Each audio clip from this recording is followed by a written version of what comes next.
এই তো রিয়া রেডি হয়ে গেছে, আমরা এক জায়গায় যাব। তো এদিক দিয়ে আলবি রেডি হচ্ছে, আলবি মেকআপ নিয়ে ব্যস্ত।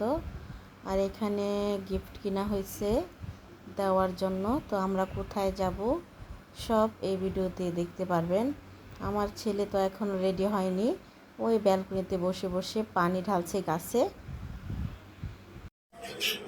আচ্ছা এগুলো ছবি তুললো নাকি তুমি দাঁড়াবো ছবি আসসালামু আলাইকুম, আশা করি সবাই ভালো আছেন। আমি শারাফরিন মুক্তা আজকে একটি নতুন ভিডিও নিয়ে আসলাম। তো আজকে এক জায়গায় দাওয়াত আছে, যাব। আর এদিক দিয়ে আমার তেলের পিঠা খেতে মন চাইছিল, তো অল্প কটা গুড়ি ছিল, গুলে তারপরে যে ছোট ছোট করে কিউট কিউট করে তেলের পিঠা বানাচ্ছি। কারণ ছোট ছোট করে বানালে বাচ্চারা অনেক পছন্দ করে, খেতেও ভালো লাগে, দেখতেও সুন্দর লাগে। দেখেন কিউট কিউট তেলের পিঠা কত সুন্দর, দেখেন মাশাল্লাহ ভালোই হচ্ছে। আমি তো পিঠা বানাতে পারি না, তো মোটামুটি চেষ্টা করতেছি। তো মাশাল্লাহ দিলে ভালোই হচ্ছে। তো আপনারা অবশ্যই কমেন্টস করে বলবেন যে আমার পিঠাগুলা কেমন হচ্ছে। তো ওই দিক দিয়ে আমি বেশ কিছু পিঠা বানিয়ে উঠিয়ে ফেলেছি। তো এখন আস্তে আস্তে পিঠাগুলা বানাবো।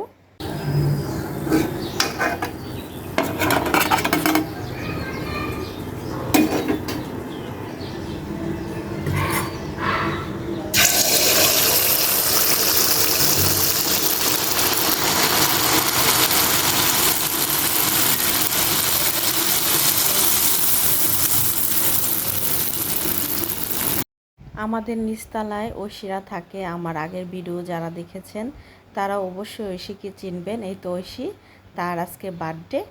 তো তার বার্থডেতে আমরা সবাই মিলে গিয়েছিলাম।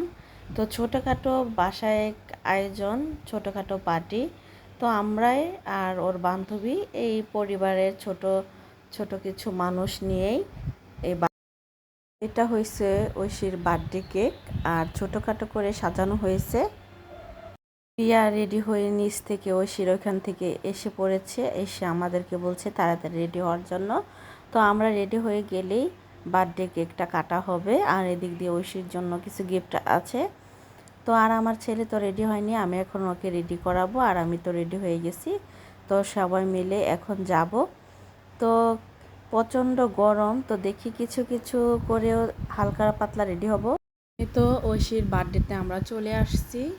এখন ঐশীর বার্থডেতে কিছু করে সাজানো হচ্ছে একটু একটু করে। তো সবাই আছি, তো সাজানো শেষ হলে তারপর সন্ধ্যা হয়ে গেছে, আমরা কেকটা কেটে নেব।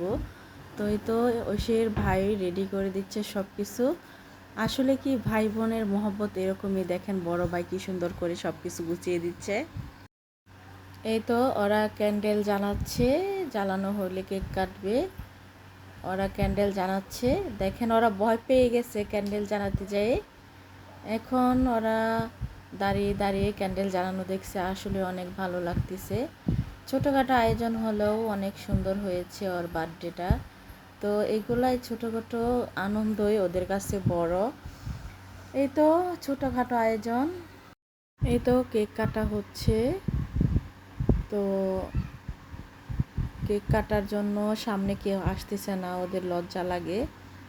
তো এই তো আলবি ছিল, আর একটা পিচ্ছি ছিল, আলবির আর ঐশীর বান্ধবীর বোন। তো ওকে নিয়ে এই কেক কাটা হচ্ছে, কেক এখন কাটা হচ্ছে। তো কেক কাটা হয়ে গেছে, এখন দাঁড়িয়ে আছে। তো এখন ঐশী বলতেছে কেক কেটে সবাইকে দেওয়ার জন্য। তো ও আলবির হাতটা এখনও ধরে আছে, আবারও কেক কাটবে। তো আবার ওরা নতুন করে আবারও কেক কাটছে। তো এই তো ছোটোখাটো পার্টি। মল্লিকা পরে ভাইয়ারা নিশ্চয়ই ভালো আছেন, আপনাদের আমিও ভালো আছি। আজকে একটু সাজগোজ করছি, বাসার মধ্যে একটু অনুষ্ঠান ছিল নিচে, তো জন্মদিন অনুষ্ঠান ছিল তাই গিয়েছিলাম। তো ভিডিও করতে পারি না, প্রচণ্ড গরম। তো আপনারা ভালো থাকবেন। আসসালামু আলাইকুম।